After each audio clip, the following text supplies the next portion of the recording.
esperou. Você pode dizer isso?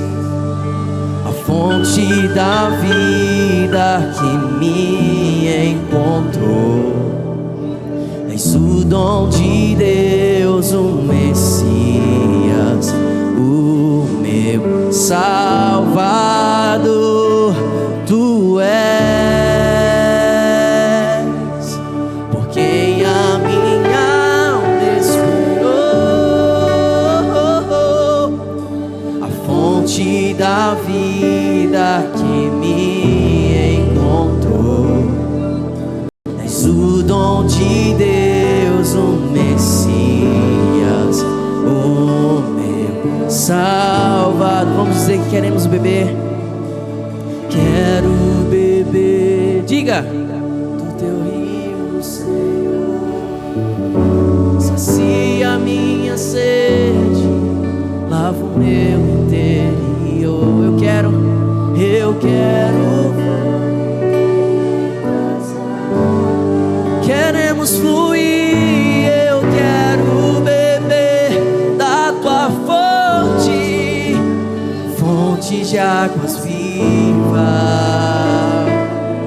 Queremos mais, quero beber do teu rio, Senhor. Sacia minha sede, lava o meu interior. Eu quero fluir em tuas águas. Eu quero beber da tua fonte, fonte de águas vivas. Quem é essa fonte? Tu és a fonte, Senhor. Tu és o rio, Senhor. Tu és a fonte, Senhor. Tu és o rio, Senhor. Tu és por quem a minha alma espera. A fonte da vida que me encontrou. És o dom de Deus, o Messias, o meu Salvador.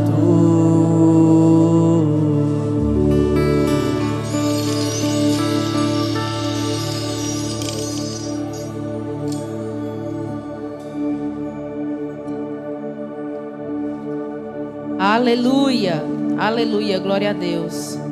Você pode sentar um pouquinho. Quero dar as boas-vindas para quem não tinha chegado ainda no começo do nosso culto. Dar as boas-vindas também para quem estiver nos acompanhando pelo nosso canal. Que você seja alcançado por meio desse culto, amém? Compartilhe com outras pessoas. Eu queria que os meninos espelhassem aqui na versão NAA, que é a minha versão. Quer dizer, a versão que eu estudo, né? Malaquias 3. Queria que vocês acompanhassem comigo esse texto. Malaquias 3, 6. Eu vou começar. Diz assim: porque eu, o Senhor, não mudo. Por isso vocês, filhos de Jacó, não foram destruídos. Desde os dias dos seus pais, vocês se afastaram dos meus estatutos e não os guardaram. Voltem para mim e eu voltarei para vocês, diz o Senhor dos Exércitos. Mas vocês perguntam: como havemos de voltar? Será que alguém pode roubar a Deus? Mas vocês estão me roubando e ainda perguntam: em que te roubamos? Nos dízimos e nas ofertas. Com maldição, vocês são amaldiçoados, porque estão me roubando, vocês, a nação toda. Tragam todos os dízimos à casa do tesouro, para que haja mantimento na minha casa. Ponham-me à prova nisto, diz o Senhor dos Exércitos. Se eu não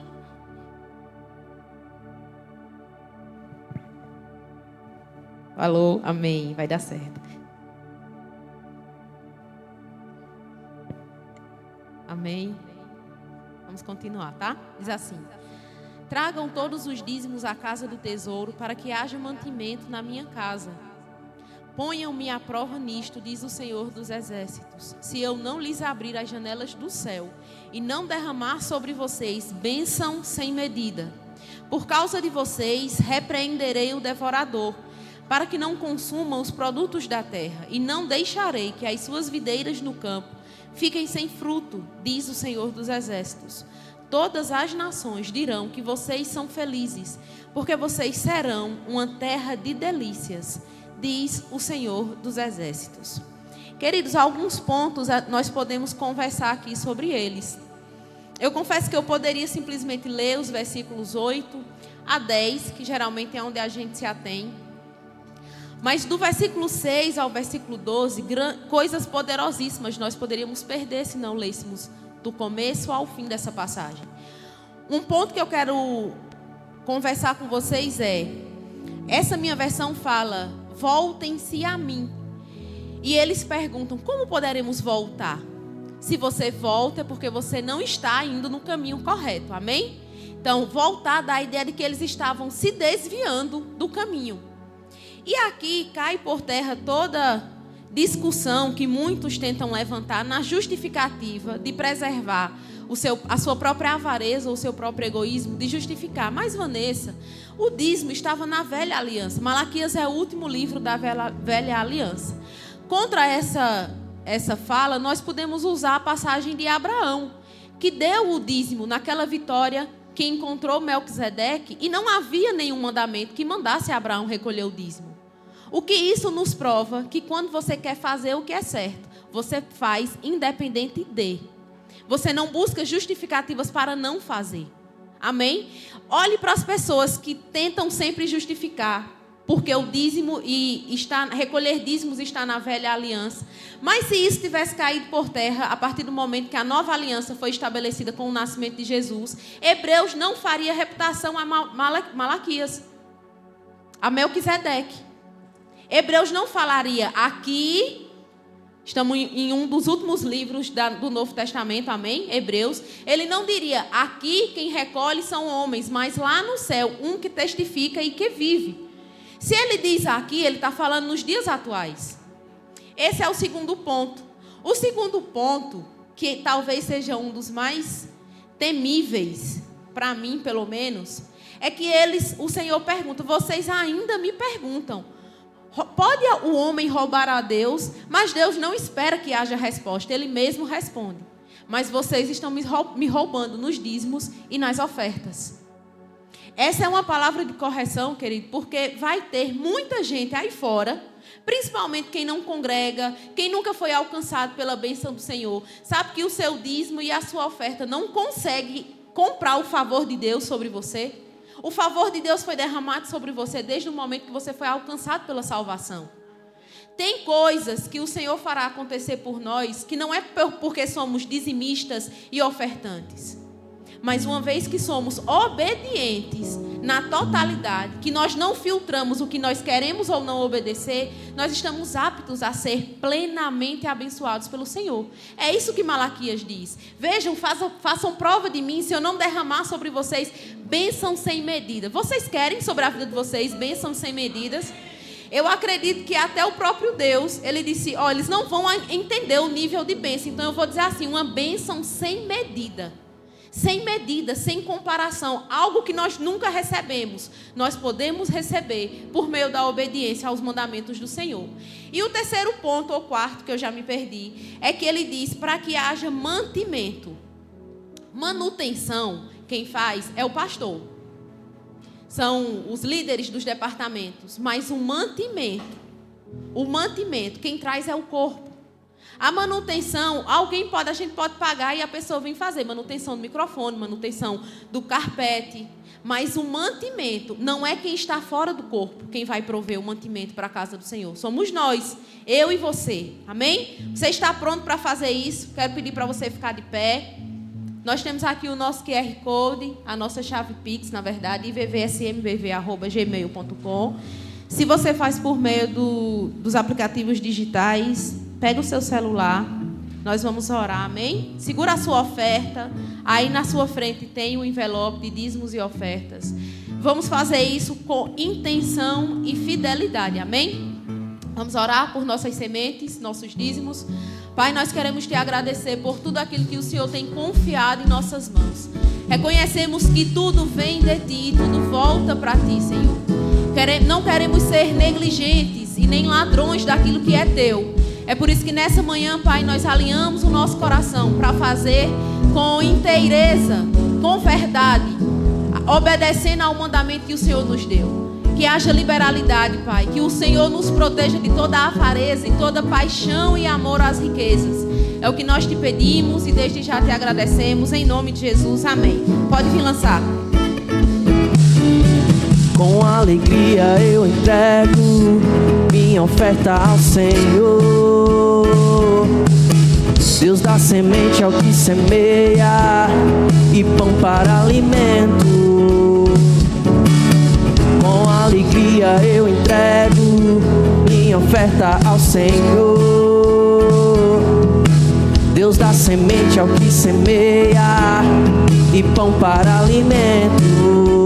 Sementes de amor, sementes de amor, de fé e poder, sementes que fazem milagres acontecer. Diga, eu vejo a chuva, eu vejo a chuva regando minha semente.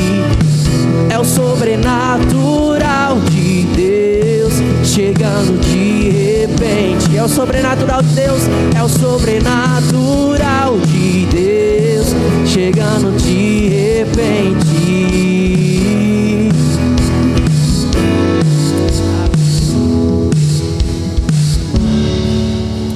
Aleluia, aleluia.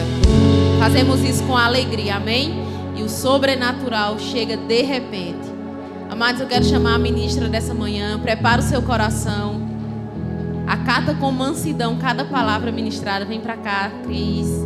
Que o Senhor te use poderosamente.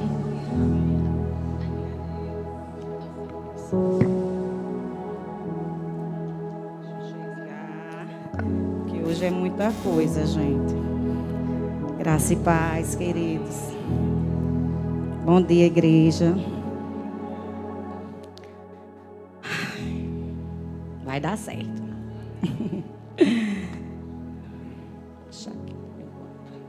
Eu queria que o louvor cantasse o refrão do segundo louvor, por favor. Você podia ficar de pé, queridos.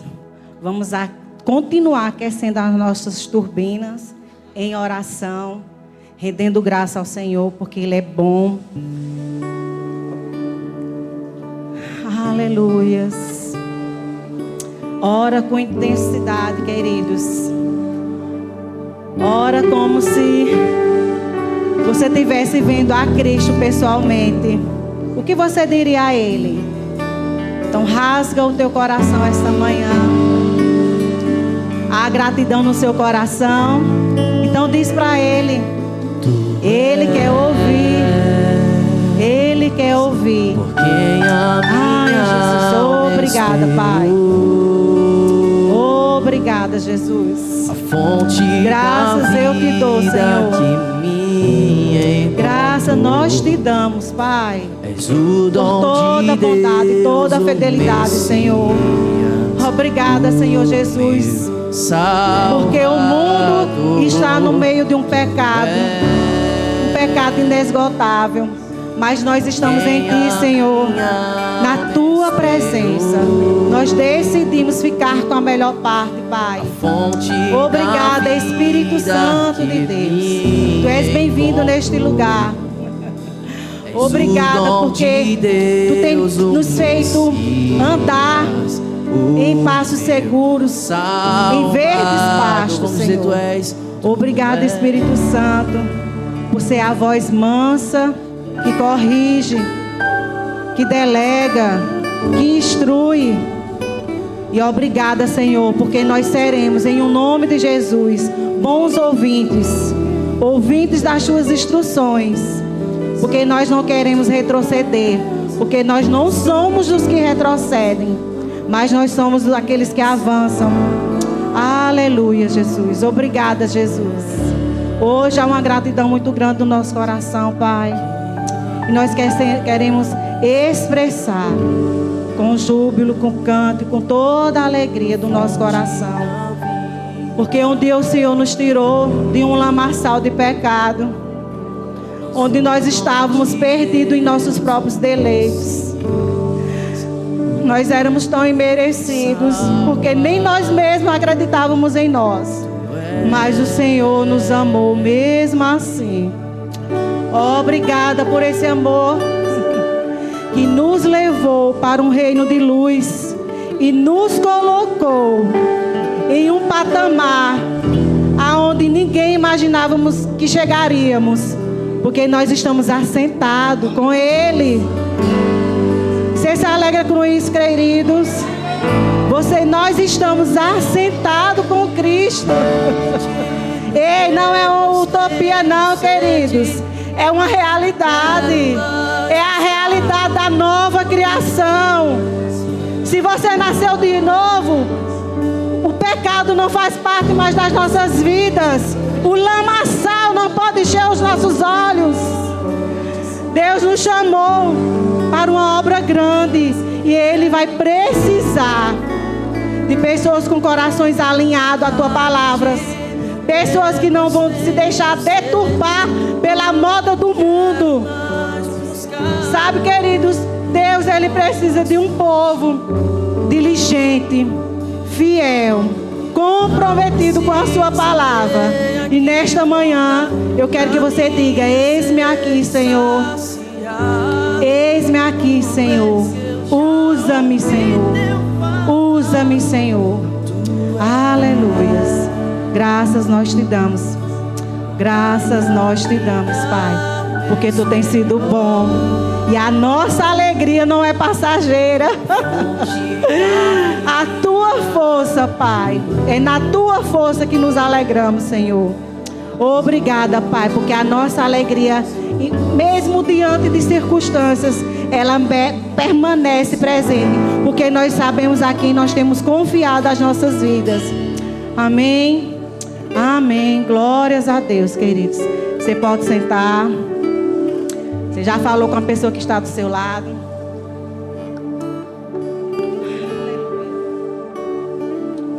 Então, queridos, mais uma vez, graça e paz. Bom dia.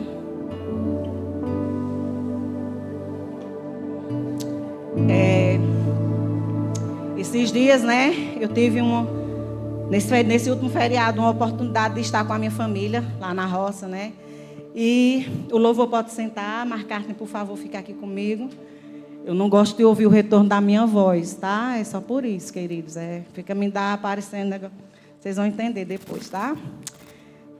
Então, assim, sempre que eu tenho essa oportunidade de estar com a minha família, a gente lá na roça ou aqui, mas mais lá na roça, porque parece que há um favor de Deus maior, sabe? Um ajuntamento propício para isso, né? E ali a gente sempre faz um mini culto. A gente começa falando de algumas coisas, né? E eles gostam muito de me perguntar, tirar algumas dúvidas, né? Eu tenho, na minha família só sou eu e a minha outra irmã que somos cristãs.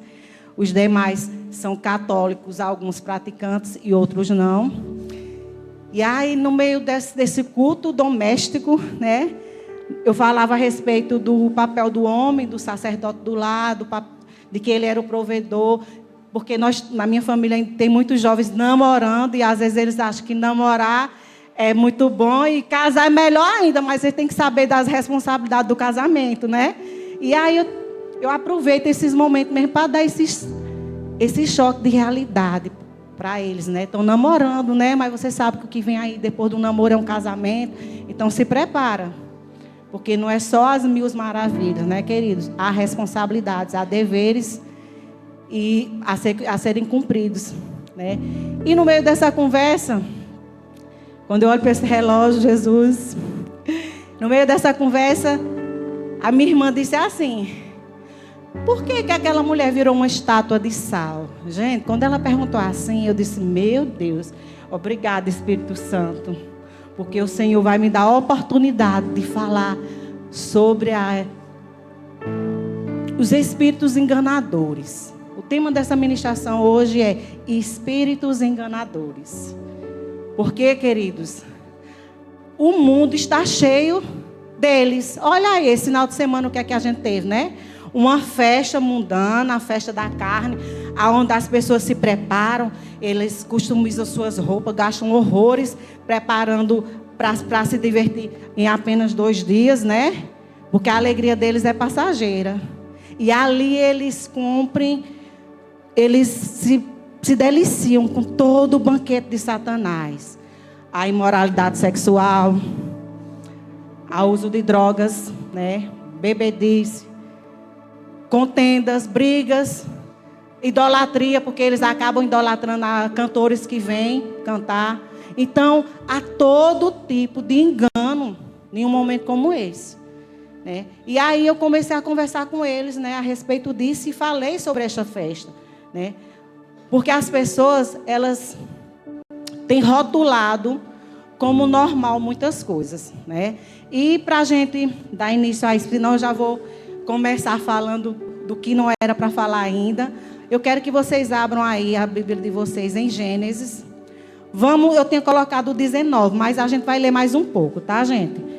Você veio aqui, eu tenho certeza que você dormiu bem, passou a noite bem, ninguém foi para a farra, né? Glória a Deus por isso. Então, a gente vai ler um pouquinho, tá? Deixa eu botar meus óculos. Então, vamos começar do 18, 16. Gênesis 18.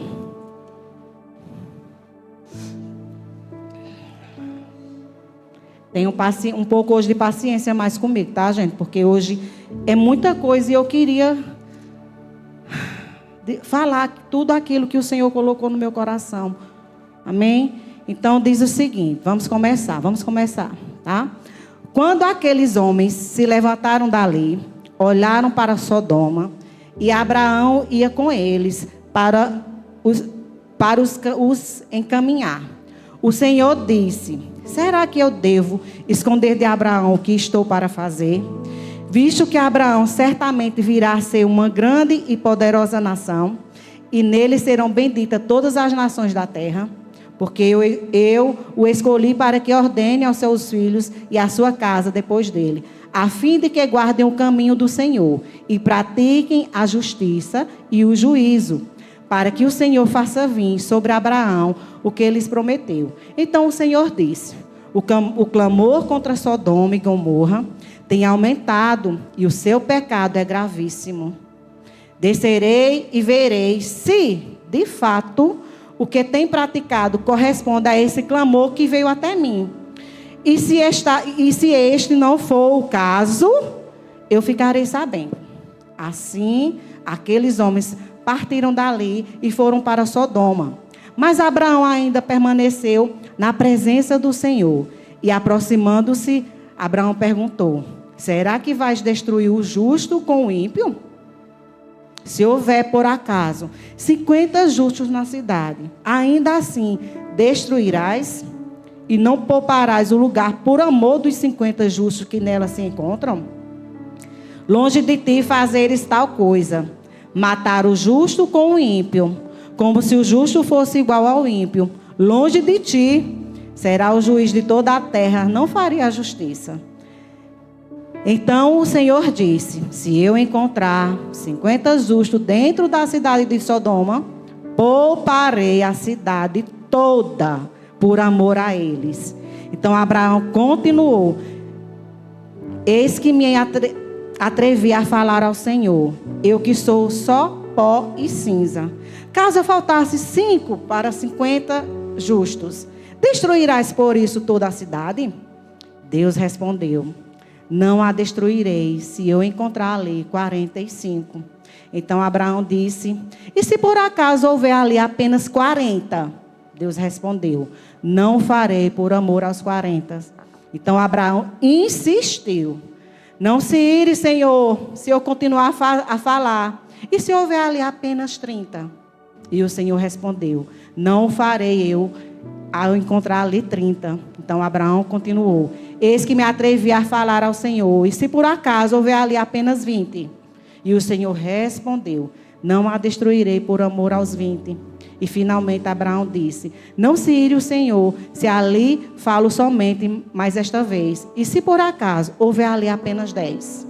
E o Senhor respondeu: não o destruirei por amor aos 10. E quando acabou de falar com Abraão, o Senhor se retirou e Abraão voltou para onde estava antes. Vamos para o 19, tá, queridos? Ao anoitecer, 2 anjos chegaram a Sodoma. Ló estava sentado junto ao portão da cidade. Quando viu os anjos, levantou-se e, indo ao encontro deles, prostrou-se com o rosto em terra e lhe disse: por favor, meus senhores, venham para a minha casa deste servo de vocês. Poderão passar a noite, lavar os pés, levantar-se de madrugada e seguir o seu caminho. Mas eles responderam: não, passaremos a noite na praça. Ló insistiu tanto que eles foram e entraram na casa dele. Deu-lhes um banquete, fez assar uns pães sem fermentos e eles comeram. Mas antes que eles se deitassem, os homens daquela cidade cercaram a casa. Eram homens de Sodoma, tanto os moços como os velhos. Sim, todo o povo de todos os lados. E acharam Ló e disseram: onde estão os homens que à noitinha entraram na sua casa? Traga-os aqui fora para que abusemos deles. Olha que forte. Os homens queriam abusar dos anjos. Então Ló foi até a porta, fechou atrás de si e lhe disse: meus irmãos, peço-lhes que não comentem essa maldade. Olhem aqui, tenho 2 filhas virgens e vou trazê-las para vocês. Façam com elas o que quiserem, porém não façam nada a estes homens, porque se acham sob a proteção do meu teto. E eles, porém, disseram: saia daí. E acrescentaram: ele é estrangeiro, veio morar entre nós e pretende ser juiz em tudo. Vamos fazer com você pior do que com ele. E atiraram-se contra o homem, contra Ló, e se aproximaram para arrombar a porta. Porém, os homens estenderam a mão, puxaram Ló para dentro e fecharam a porta. E feriram de cegueira os que estavam do lado de fora, desde o menor até o maior, de modo que se cansaram de procurar a porta. Eles não enxergaram mais. Então os homens disseram a Ló: você tem aqui mais alguém dos seus? Genros, filhos, filhas, todos quantos você tem na cidade. Faça-os sair daqui, pois vamos destruir este lugar, porque o seu clamor tem aumentado, chegando até a presença do Senhor. E o Senhor nos enviou para a destruí-la. Então Ló saiu e foi falar com os seus genros e os que estavam para casar com suas filhas. E ele disse: levantem-se e saiam deste lugar, porque o Senhor vai destruir a cidade. Mas eles pensaram que Ló estava brincando.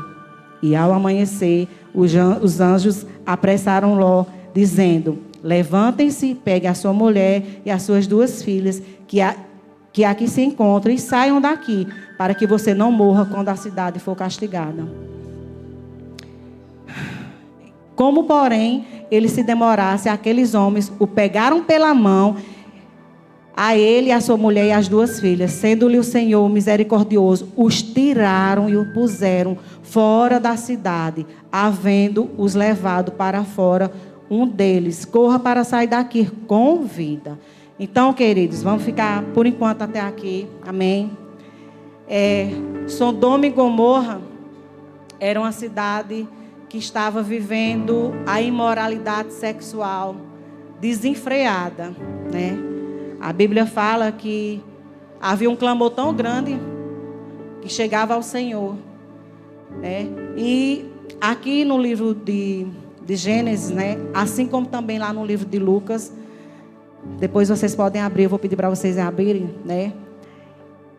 Jesus, no de Lucas, no Novo Testamento, todos sabem que essa história em Gênesis era no Antigo Testamento, mas lá no livro de Lucas, Jesus, ele compara a sua segunda vinda ao tempo de Ló e ao tempo de Noé. E qual é a semelhança disso? Se ele está dizendo que a sua vinda se compara ao tempo de Ló e ao tempo de Noé. qual é a semelhança que existe nisso? A imoralidade. Não continua? Acabou a imoralidade? Não, não acabou. Acabou o pecado, a cobiça.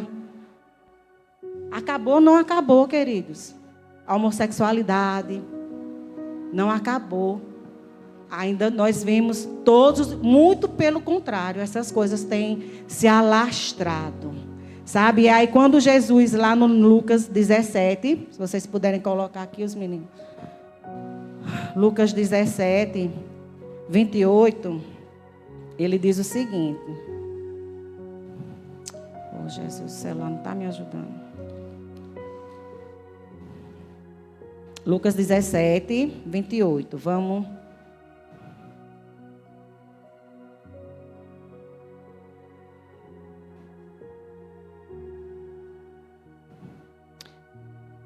Diz o seguinte. Aconteceu a mesma coisa nos dias de Ló. O povo estava comendo e bebendo, comprando e vendendo, plantando e construindo. Mas no dia em que Ló saiu de Sodoma, choveu fogo e enxofre do céu e o destruiu a todos. A mesma coisa foi no tempo de Noé. Deus levantou Noé para falar para aquelas pessoas que haveria um dilúvio também por conta de pecado. O pecado também subiu às narinas de Deus, a ponto dele também destruir no tempo de Noé. No tempo de Noé havia tais quais pecados como havia em Sodoma e tais quais que há hoje. Sabe, queridos? E há uma semelhança nesse tempo, porque um foi no Antigo Testamento, outro no Novo Testamento. A semelhança que há aqui, quando Jesus disse, né, que quando ele compara aqui a sua segunda vinda aos dias de Ló e Noé, a semelhança ela não está apenas no pecado, mas ela está na normalidade com que as pessoas vivem com eles. Olha que coisa séria. Estão normalizando o pecado. O pecado agora ele é bem bonitinho. Né? As pessoas estão fazendo eles como bichinho de estimação. As pessoas elas não têm mais medo de pecar. Antigamente, se a gente dissesse um palavrão, bate na boca da Ave Maria 3 vezes, a gente faltava quebrar os dentes. Hoje as pessoas pecam desenfreadamente e acham bom, queridos. Não há mais arrependimento. Sabe? E a semelhança que há nesse tempo é porque há uma normalidade muito grande. Estão normalizando pecar. É fácil. Menino, o que é que tem? Ninguém está vendo. Ou até que vejam, hoje em dia as pessoas estão escancaradas, né? Quanto mais se mostram, mais se deixam ver, melhor para eles. Eles estão propagando o inferno para a vida de outras pessoas, né? Então, o significado de normal diz o seguinte: refere-se ao que está de acordo com regras, padrões ou normas, sendo algo habitual, natural ou comum. Define comportamento aceitável, situações rotineiras ou algo sem desvio. Agora eu quero que vocês abram aí comigo em 1 Timóteo.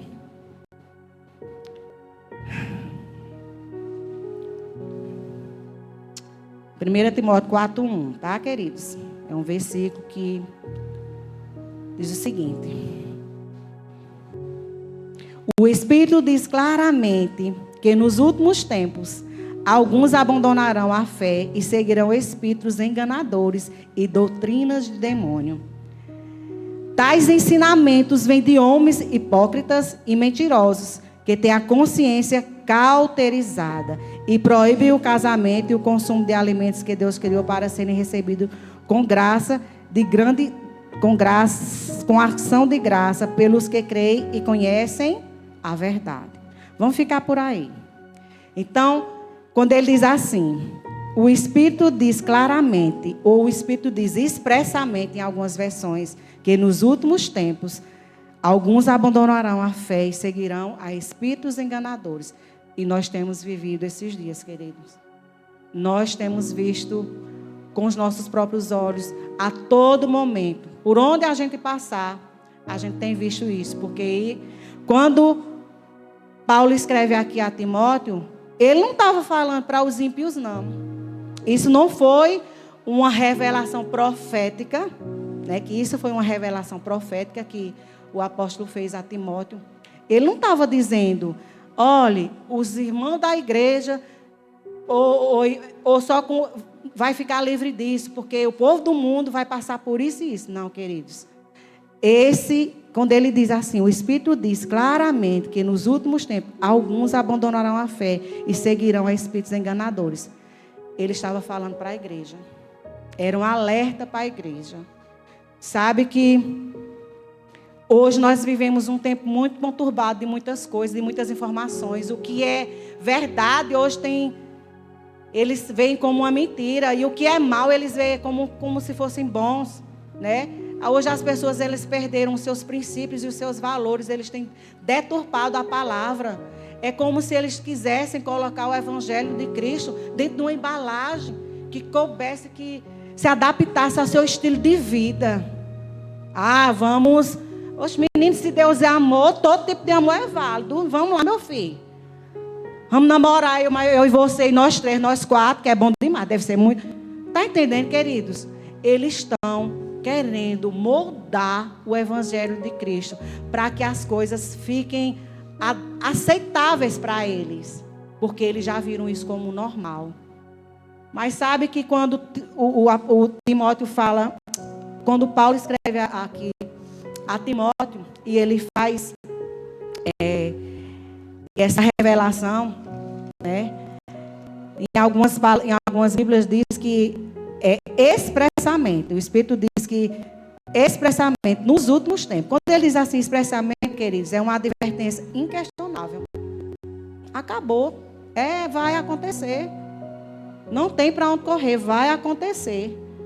Sabe? E o que nós temos visto em muitas igrejas, e muitas igrejas caindo em ruínas, grandes líderes, né, se desviando da verdade, porque eles estão nesse meio termo aqui, vivendo de acordo com as instruções dos espíritos enganadores, né?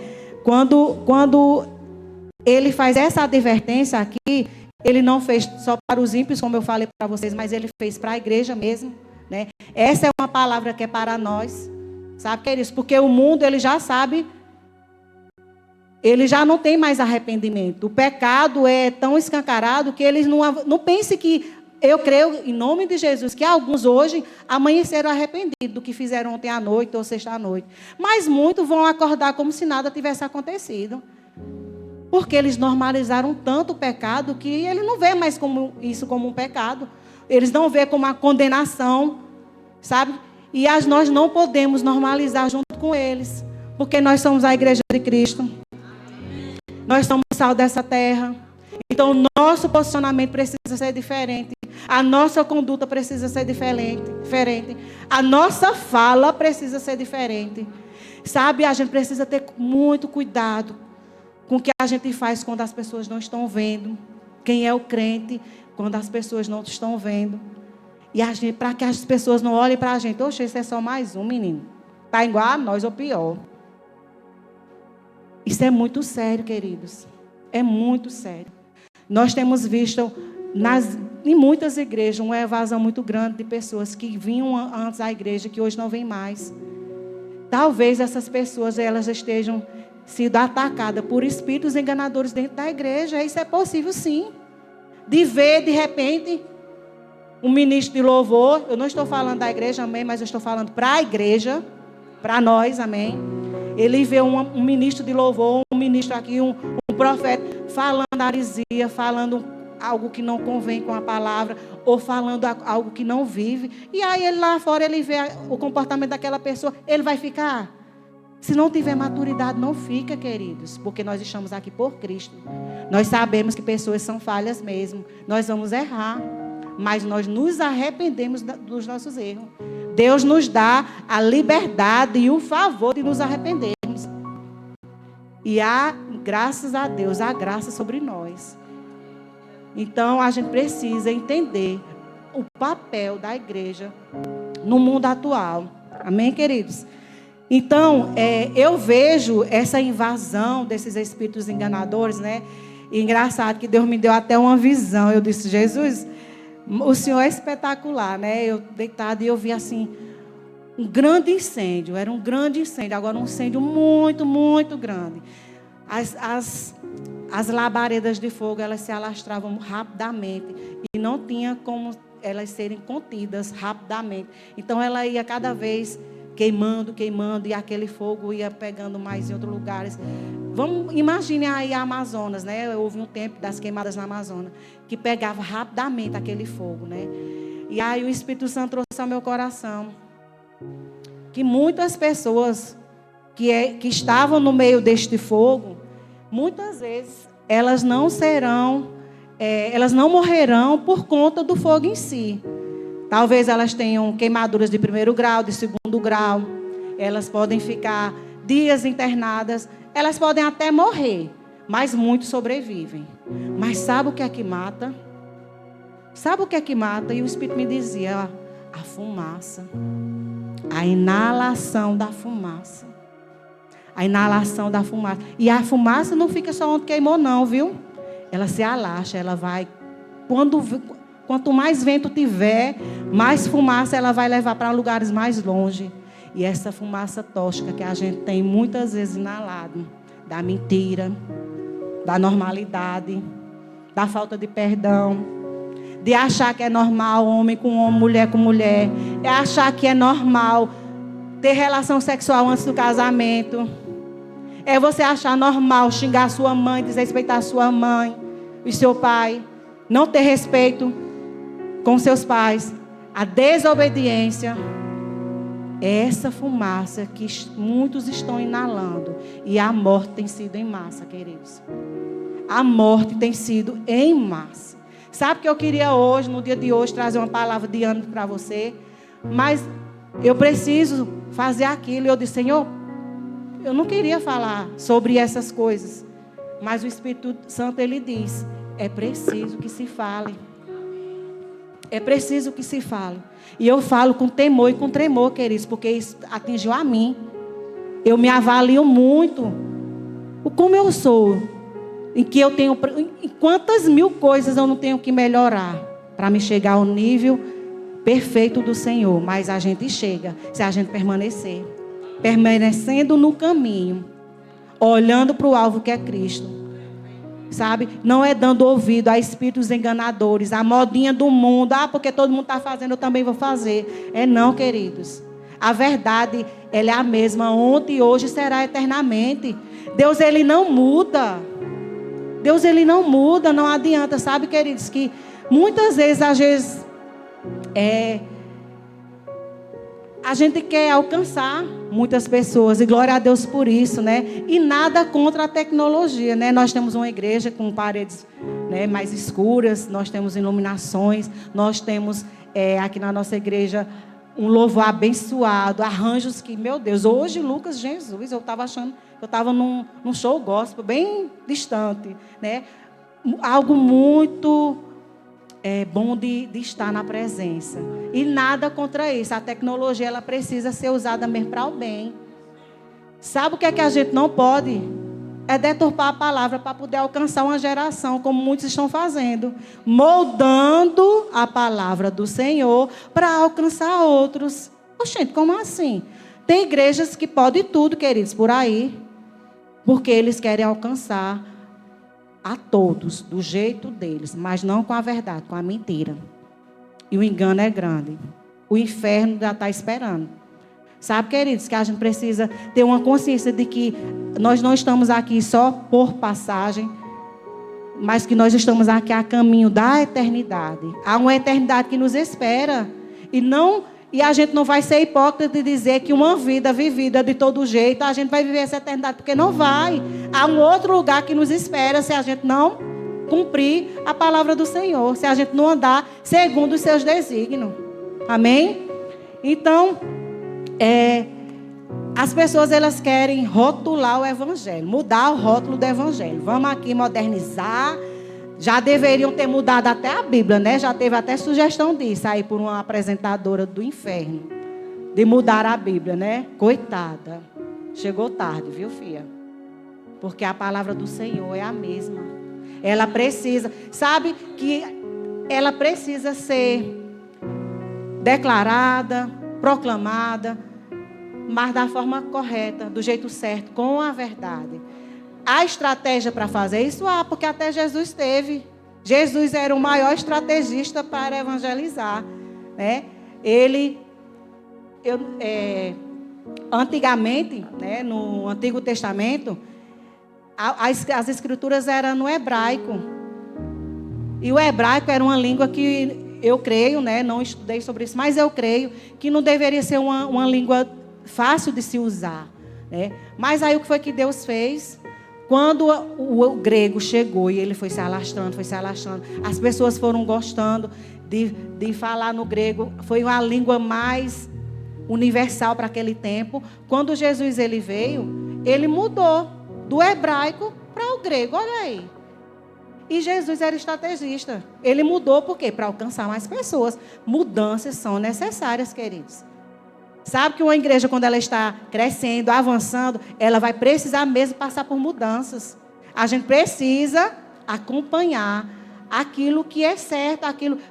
isso é bom para proclamar o evangelho? Isso vai ser bom para isso? Vai. Pois vamos chegar aqui, vamos fazer. O YouTube, glória a Deus por isso. A gente tem... Quantas pessoas não são abençoadas? E quantas vezes quiser, só voltar lá e assistir. Isso é uma bênção. Sabe? Então, Jesus era estrategista. Ele também mudava o seu modo de falar. Mas ele não sacrificava a verdade. Jesus mudava a forma de falar, mas ele não sacrificava a verdade da sua palavra. Ele, quando ele falava com os ricos daquela época, ele falava a respeito do financeiro, né? De vinhas, né? De produções. Ele falava sobre dinheiro mesmo, na linguagem deles. Ele pregava dentro daquilo ali. Quando ele falava, quando ele tinha a oportunidade de estar, ou então, quando ele estava pregando para pessoas oprimidas, pessoas que estavam doentes, ele falava sobre esperança, sobre a cura. Então, ele mudava a forma de falar, mas usando sempre a verdade, sem moldar, sem deturpar a sua palavra. Amém? Então, queridos, tirem da vida de vocês essa normalidade. Não é normal o que o mundo quer dizer que é normal. Nós, como crentes, como cristãos, a gente precisa ir contra mesmo as coisas do mundo. Isso aqui não entra na minha casa. Esse modismo, não, meu filho. Brinquinho, olha, lá eu sou bem antiga. Aí eu vim da roça, meu filho. Aí, o menino na roça, com brinco, com um monte de tatuagem. Me perdoe quem tem tatuagem, acho lindo. Mas meus filhos não vão ter. É um posicionamento meu. É naquilo que eu defendo. É preconceito? Não, querido. É um cuidado. É um cuidado que eu tenho com a vida deles. E eu não estou sendo preconceituosa com quem usa ou com quem faz. É o meu jeito de agir. Então, é as minhas regras. É naquilo que eu acredito. É naquilo que eu confio, que é no Senhor. Então, não adianta vir com modinha, com isso, com aquilo, com dancinha isso, com aquilo. Na minha casa, não. E na nossa igreja também não, queridos. Então, a gente precisa ter essa consciência de que Deus precisa de mim e de vocês para proclamar o evangelho. Porque nós somos hoje porta-voz. Sabe que estudando a respeito de o que é um porta-voz, né? Na igreja primitiva, o porta-voz era usado muito pelos reis, né?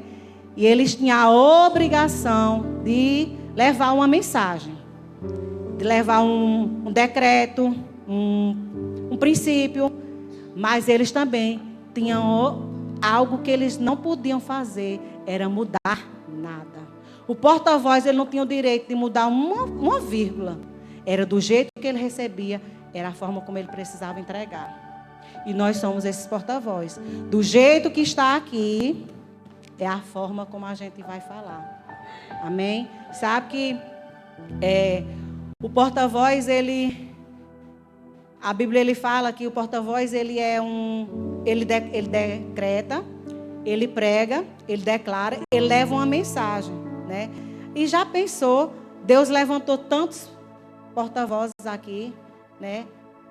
E talvez alguém esteja falando diferente, ou esteja mudando aquilo que recebeu. Gente, o pastor Valmir mandou um decreto, uma mensagem para a gente levar lá para Orocó. É a mesma mensagem para todos. Mas aí se acham no meio de nós uma raposinha. Não, para alcançar assim, a gente poderia fazer assim. Vamos normalizando as coisas, querendo mudar o evangelho de Cristo. Não, queridos, aqui não. No nosso meio, não. Amém? Então, a Bíblia ela estabelece padrões eternos de santidade, né? O que é normal para os dias de hoje, né? A Bíblia ela estabelece padrões eternos de santidade, justiça e sua verdade, enquanto o mundo normaliza o pecado, né? Abram aí comigo em Efésios 5:3. Eu já estou quase terminando, mas ainda faltam algumas coisas. Eu quero que vocês, por favor, tenham um pouco de paciência, porque eu preciso entregar tudo. Amém? Efésios 5:3, que diz o seguinte: entre vocês não deve haver nem sequer menção de imoralidade sexual, como também de nenhuma espécie de impureza e de cobiça, pois essas coisas não são próprias para os salvos. Olha, os santos. Amém? Não convém a nós, queridos. Imoralidade sexual, pornografia, não convém. Não faz mais parte do nosso papel de crente. Não foi para isso, não foi pago um preço muito alto por nossas vidas. Então a gente precisa fazer valer. Amém? E vamos aí agora para 2 Timóteo 3:1. Vou correr um pouquinho, tá? Que já esgotou ali o tempo. 2 Timóteo 3. Vamos começar aí do 1. Diz o seguinte: saiba disto, que nos últimos dias sobrevirão tempos terríveis. Os homens serão egoístas, avarentos, presunçosos, arrogantes, blasfemos, desobedientes aos pais, ingratos, ímpios, sem amor pela família, irreconciliáveis, caluniadores, sem domínio próprio, cruéis, inimigos do bem, traidores, precipitados, soberbos, mais amantes dos prazeres do que amigos de Deus, tendo aparência de piedade. Olha a aparência aí de que é crente, de que é santo, a aparência de piedade, mas negando o seu poder. Afastem-se desses também. Amém, queridos? Deus já deu aqui o remédio, o antídoto. A gente toma se a gente quiser. A palavra ela é clara. Afasta-te, afasta-te, afasta-te. Não se associe, não senta na mesa dos escarnecedores. Já tem um alerta, Deus já deixou aqui tudo escrito. Por quê? Porque vai haver, sim, queridos, assim como Sodoma e Gomorra, assim como no tempo de Noé, vai haver o fim disso aqui. Jesus está voltando, Ele já está às portas. O problema é que as pessoas acham que isso aí, que é criação que isso aqui é ultrapassado. A Bíblia é ultrapassada, então Ele não vai mais voltar, não. Mas a gente sabe que Ele vai voltar sim. Ele vai voltar e Ele precisa encontrar uma igreja, uma noiva adornada, uma igreja santa. Ele precisa encontrar o seu povo da forma como Ele instruiu. Porque nós somos instruídos em todo o tempo. Se você pegar do início ao fim, a Bíblia, você vai ter exortação, instrução, vai ter bênção e vai ter como a gente vai ter a instrução certa da gente se livrar desse caminho errado. Amém? Então, eu vou ler aqui. Meu Deus, o tempo é muito rápido, gente. Mas eu vou continuar. Eu já ministrei uma vez sobre esse livro. Não sei se vocês lembram, né? Como manter a cabeça no lugar neste mundo louco. E eu lembrei, o Espírito Santo me lembrou de um trecho desse livro que remete a isso que nós estamos falando. E que quantas verdades Deus já havia falado, né? Acerca desse tempo.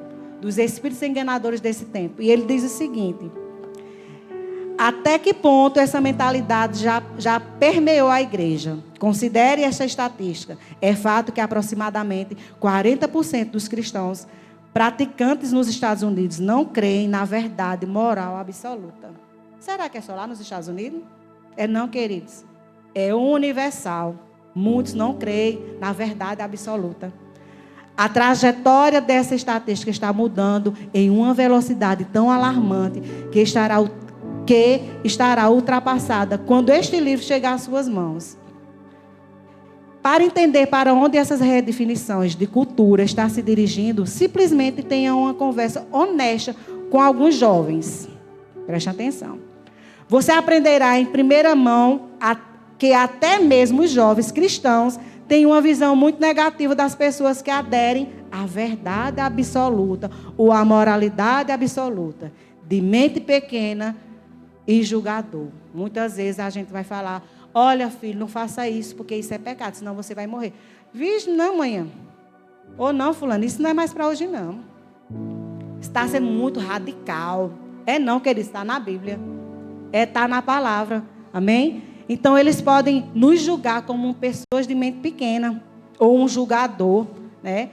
São termos que costumam ser usados para descrever os cristãos que permanecem firmes na sua posição de que a verdade de Deus não muda com o tempo.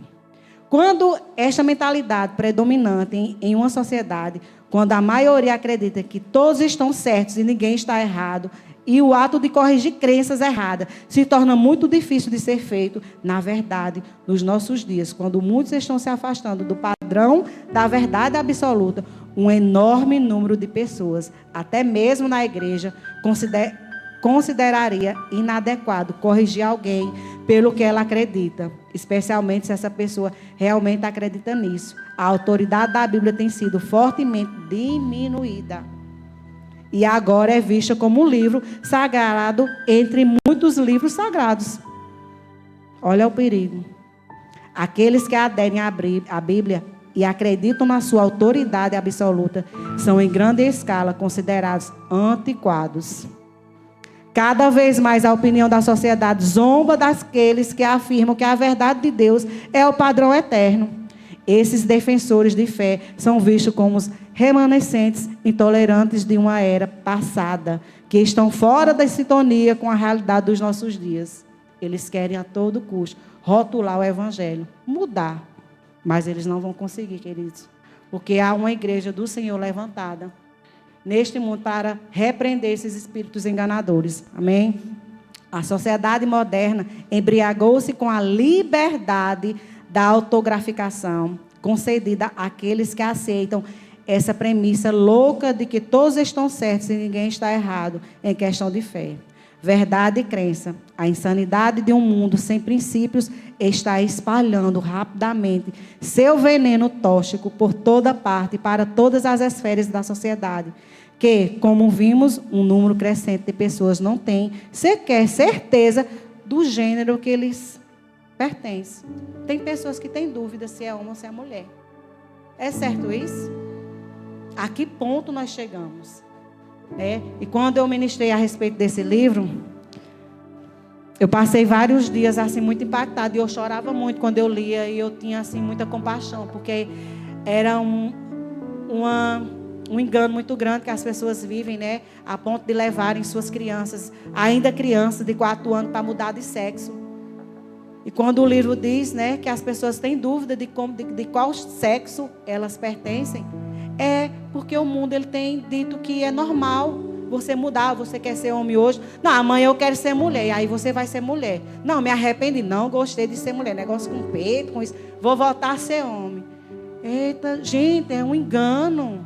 E Satanás tem encontrado muitos para serem enganados. Há uma massa gigantesca. Tem muitos embaixo dos nossos olhos. E a gente precisa tomar cuidado com isso. Sabe, tinha muitas outras coisas para falar, mas eu vou adiantar. Mas para a gente encerrar, tá? Deixa eu ver o mais importante aqui que eu não posso deixar de falar, tá? Pronto, cheguei aqui. Então, eu já falei, que nós somos o porta-voz de Cristo. E sabe, queridos, o púlpito é de Deus e não do porta-voz. Então, ninguém pode chegar aqui e falar aquilo que não existe na Bíblia, porque este lugar não é dele. Ele é só o porta-voz. E ele não tem, lembra que lá eles não podem deturpar, eles não podem mudar nada de um decreto nem de uma mensagem. Então, o púlpito é de Deus, não do porta-voz. Então, a gente precisa tomar muito cuidado com o que a gente fala. relacionada à Bíblia. O que é que está na Bíblia? É certo, é certo. Pronto. A Bíblia é sim, sim ou não, não, queridos. Não tem meio termo. Amém? Então, só para a gente ir finalizando, existem alguns conselhos de Deus para que o engano ele não encontre espaço em nossos corações. 1 Coríntios 7, 5, por favor, menino, bem rápido aí, para poder eu ganhar tempo. Eu não vou... 1 Coríntios 7, 5, por favor.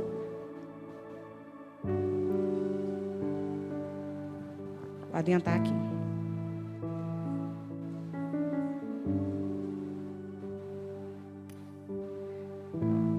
Diz, não se recusem esse é um conselho para os homens, tá? Não se recusem, e para a mulher também, não se recusem um ao outro, exceto por mútuo consentimento, e durante certo tempo, para se dedicarem à oração. Depois unam-se de novo, para que Satanás não os tente por não terem domínio próprio. Isso é um conselho para o casal, está relacionado à relação sexual. Nem todos os dias a mulher está bem, nem todos os dias o homem está bem. Então ele diz o quê? Não se recuse um ao outro, exceto por mútuo consentimento.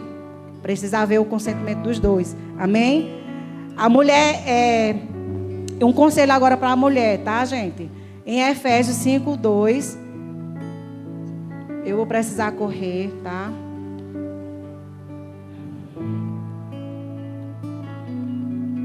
Meu Deus, cadê a letra é muito pequena.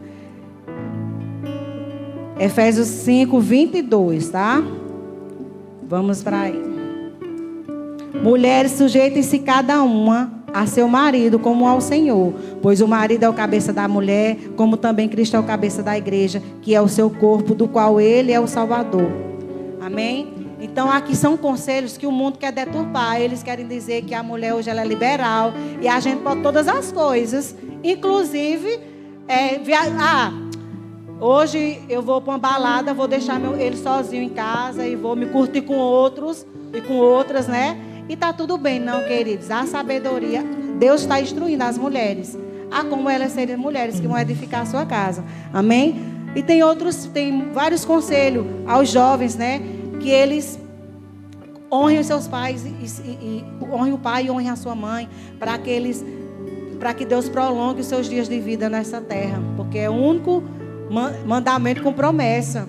Então, queridos, nada desses conselhos, que são muitos, mas não vai dar mais tempo para falar, nada desses conselhos aqui, todos esses conselhos, na verdade, se a gente seguir as orientações, a gente vai livrar a nossa casa dessa invasão de engano.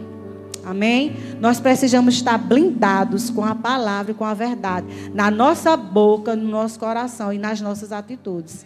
Amém, queridos? Por último, eu queria ler com vocês Judas, está lá no finalzinho. Judas, ele foi inspirado quando ele escreveu isso, querido. E ele diz o seguinte: ele pede, ele clama e ele diz que a gente precisa batalhar pela nossa fé. A gente não pode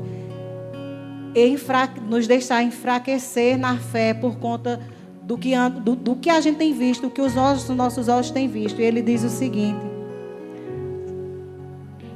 amados, quando eu me empenhava para escrever-lhes a respeito da salvação que temos em comum, senti que era necessário corresponder-me com vocês para exortá-los a lutar pela fé, que uma vez por todas foi entregue aos santos, pois certos indivíduos, cuja sentença de condenação foi promulgada há muito tempo, se infiltraram no meio de vocês sem serem notados. São pessoas ímpias que se transformaram em libertinagem a graça do nosso Deus e negam o nosso único soberano e Senhor Jesus Cristo. Embora vocês já estejam cientes de tudo de uma vez por todas, quero lembrar-lhes que Jesus, tendo libertado um povo, tirando-os da terra do Egito, destruiu depois os que não creram. E a anjos os que não guardavam o seu estado original, mas abandonaram o seu próprio lugar. Ele tem guardado sob trevas em algemas eternas para o juízo do grande dia, igualmente a Sodoma e Gomorra e as cidades vizinhas, que também se entregaram à imoralidade e adotaram práticas contrárias à natureza e foram postas como exemplo do castigo de um fogo eterno. Do mesmo modo, também esses quais sonhadores contaminam a carne, rejeitam a autoridade e insultam os gloriosos seres.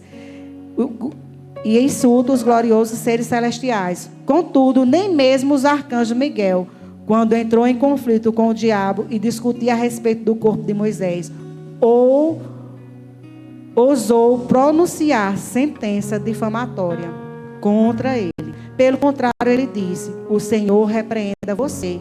Esses, porém, quando há tudo que não entendem, difamam, e quando há tudo que compreendem por instinto natural, como animais irracionais, até nessas coisas se corrompem. Ai deles, porque seguiram o mesmo caminho de Caim, e movidos por ganância, caíram no erro de Balaão, e foram destruídos na revolta de Corá. Esses são como as rochas submersas nas festas de fraternidade que vocês fazem, banqueteando-se com vocês sem qualquer receio. São pastores que apacentam a si mesmos, são nuvens sem águas impelidas pelos ventos, são árvores que em plena estação dos frutos continuam sem frutos, duplamente mortas e arrancadas pela raiz. E ele continua: são ondas bravias do mar, que espumam as suas próprias sujeiras. São estrelas sem rumos, mas as quais estão reservadas à mais profunda escuridão para sempre. Foi a respeito deles que também profetizou Enoque, o sétimo depois de Adão, dizendo: eis que o Senhor vem com milhares de seus santos, para exercer juízo contra todos e para convencer todos os ímpios a respeito de todas as obras ímpias que praticaram e a respeito de todas as palavras insolentes que os ímpios pecadores proferiram contra ele. E ele ainda diz: mas vocês, meus amados, olha o conselho que ele diz: mas vocês, meus amados, lembrem-se das palavras anteriormente proferidas pelos apóstolos de nosso Senhor Jesus Cristo. Eles diziam a vocês: nos últimos tempos haveriam zombadores, andando segundo as suas ímpias paixões. São estes que promovem divisões, seguem os seus próprios instintos e não têm o Espírito. Mas vocês, meus amados, edificando-se a fé santíssima que vocês têm, orando no Espírito Santo, mantenham-se no amor de Deus, esperando a misericórdia do Senhor Jesus Cristo, que conduz para a vida eterna. Amém, queridos? Nós precisamos batalhar pela nossa fé. Nós precisamos tomá-la mesmo, sabe, com força, queridos. O mundo, ele vai com força quando eles querem as coisas deles. E nós precisamos também ter a força na nossa fé, honrando a palavra do Senhor, andando na verdade, na luz da verdade. Nós não precisamos nos moldar ao modismo do mundo para ser aceito, não. Porque Deus, Jesus já nos aceitou, foi Ele que nos resgatou. Amém? Então nós não precisamos provar para A e B nada, a não ser mostrando a face de Cristo. Esse é o nosso papel como filhos de Deus, né? É proclamar a mensagem de Deus, é dizer para as pessoas o quanto Ele é bom e que Ele sim pode todas as coisas. Deus pode todas as coisas. Amém? Então que a gente fique com essa verdade, que nós permanecemos na verdade do Senhor, sem deixar que invasão do inferno, de espíritos enganadores, chegue à nossa casa, à nossa tenda. Amém, queridos? Então essa era a palavra que eu queria comunicar com vocês, ter esse momento com vocês. Amém, queridos? Amém. Pode vir, Vanessa.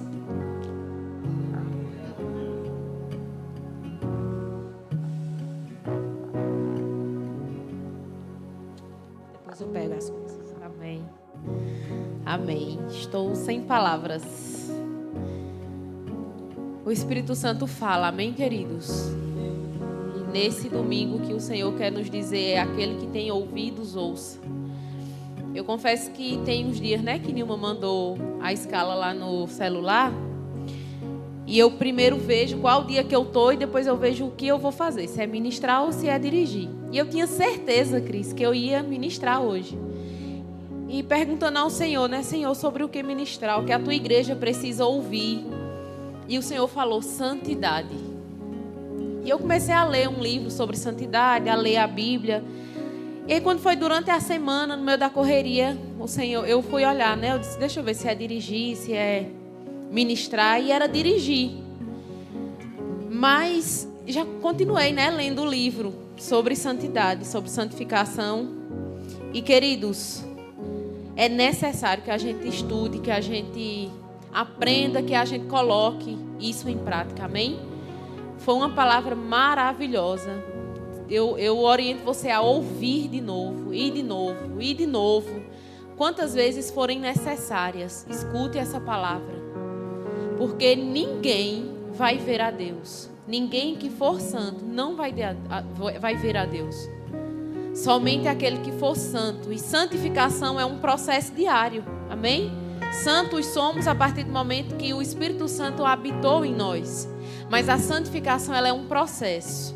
É como escovar os dentes, tomar banho. Todos os dias você precisa atentar para essas coisas.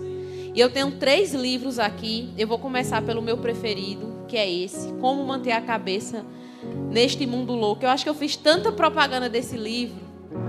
A primeira vez que eu li não foi nenhuma. Tem um tempo já. Mas todo ano eu leio esse livro. Porque assim, isso é um manual. Isso é um livro que você tem que ter. Não é um livro que você tem que só ler. Você tem que ter para todas as vezes você voltar nele. E você dá liberdade para que o Espírito lhe leve de novo a essas verdades. Amém? O Rick Renner é um mestre por excelência. E você aprende de uma forma muito profunda. Então, esse livro aqui... Os 3 livros que eu confesso que eu não sei qual escolher. Mas esse aqui seria o meu preferido. Porque eu lembro que eu fiquei muito... Como o Cris também, eu fiquei muito impactada com as verdades trazidas à luz da palavra por esse livro. Esse livro eu nunca li, mas eu tenho. E eu vou botar ele na sequência, após esse livro que eu estou lendo sobre santidade. Perigo. É do Tiago Freitas, um mestre também do nosso ministério. Nilma está ali dizendo que é maravilhoso. Alexandre já leu, disse que é. Vala-me Deus. Teve até vida. Alexandre leu e também disse que é maravilhoso. As consequências de não seguir a santificação. Se você não tem o costume de ler livros grandes e densos, você pode começar por esse. Em uma semana, mesmo sem deixar nada por fazer, você consegue terminar de ler esse livro. Tiago Freitas também é um homem de Deus, uma bênção no nosso ministério. Ele tem crescido bastante, encontrado muito favor diante do Senhor. E esse aqui é... Guia de Sobrevivência dos Últimos Dias. É do Rick Renner também. Gente, não dá para dizer. Se você dissesse, Vanessa, só posso comprar um, eu diria esse. Não consigo ler muito ainda. Esse. E quais eu preciso ter? Esses aqui. Esses aqui você precisa ter na sua biblioteca. Amém? Você precisa... Bons cristãos são cristãos que leem a palavra, mas que leem também bons livros, que vão nos auxiliar a entender os assuntos que a palavra de Deus traz de uma maneira mais profunda. Você precisa estar pronto, apto para defender a fé que você tem. Veja, Cris, no meio da família, a irmã perguntou, por que aquela mulher, ela olhou para trás? Se Cris não tivesse a palavra suficiente, se Cris não estudasse a palavra, e talvez foi essa resposta que Cris deu à irmã dela que vai fazer a irmã dela ficar pensando sobre salvação, sobre a necessidade de reconhecer que sem Cristo não há salvação. Amém? Vocês entendem? E a gente consegue desmistificar essa ideia de que crente é burro, crente não lê, quando a gente investe nas coisas eternas. Amém? Por isso que nós precisamos investir em bons livros. A gente passa tanto tempo lendo besteira, vendo besteira, então... Vamos mudar, que ainda dá tempo, amém? Nem chegamos na metade do ano. Investe nisso mesmo, passa lá no final, conversa com Nilma. Não consigo pagar todo, paga a metade agora, paga a metade no final, mas invista na sua vida espiritual, amém? Tem Binho, tem vídeo? Amém. Então vamos assistir os vídeos.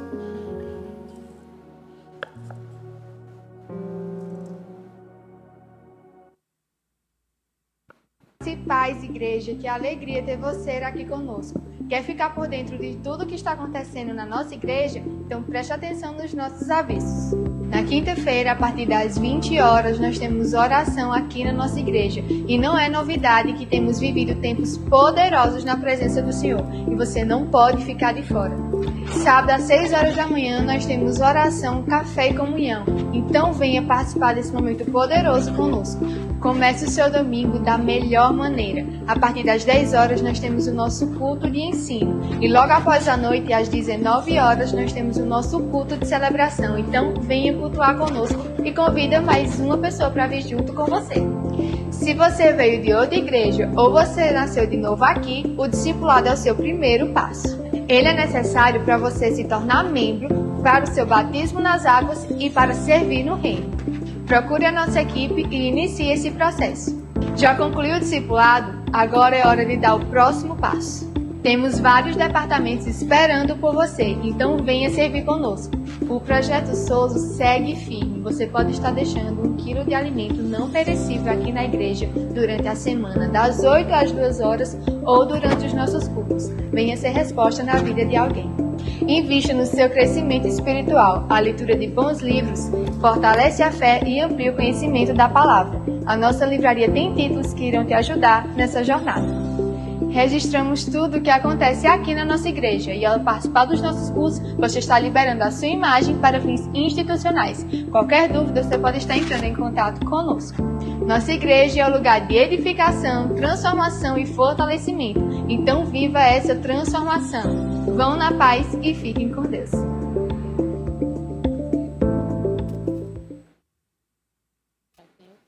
Amém. Fiquei esperando o outro, mas não tinha não. Amém, queridos. Pode ficar de pé. Fala com a pessoa que está do seu lado. À noite nós nos vemos, amém? Pontualmente às 7 horas da noite o nosso culto se inicia. E até mais tarde em nome de Jesus.